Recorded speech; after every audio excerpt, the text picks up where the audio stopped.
Hi, good morning everyone. I'm Cecilia from Group 3 and today I'll be sharing a bit more about my group's Python project. So for part 1 itself, our group has decided to do a HR chat box to aid employees on their offboarding process. So the individual subsections of the chat box itself aim to answer the queries of employees with regards to the different procedures that they need to do before they leave the organization. And for the second part of the project itself, we decided to do an analysis on wages as well as absenteeism rate. So in terms of wages, we first look at the comparison between company wages as well as industry standard wages. And we also look at the factors which may affect wages, such as gender, number of years in a company, education level, as well as job level.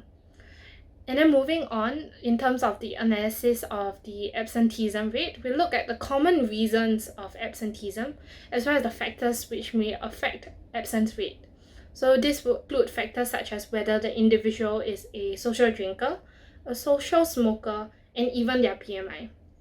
So I think my main contribution to the group as a whole will be my role as the leader, where I mostly initiate most of the discussions to keep the team on track such that we are able to complete the project on time and within the deadline given. And in terms of the actual project itself, for part 1, I was in charge of coding the menu as well as the calculation of the offboarding date. And in terms of part 2, I was in charge of the analysis between the Glassdoor data and the employees' data to see whether the company is paying their employees on par with the industry standard. I think my biggest commitment, or I could even say achievement, would be that I was able to solve one of the major issues that we have with part 1 of our project in terms of the feedback subsection, because our team actually struggled a lot trying to code the feedback portion in a way that it addresses the needs of the user itself.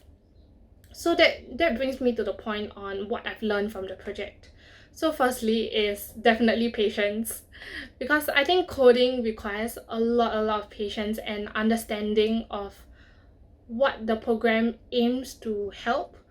And additionally, I've also learned to put myself in different perspective. So it's understanding how the different functions can come together in order to design the code in such a way that it addresses the user's needs. So with that said, that comes to the end of my sharing. Thank you for listening.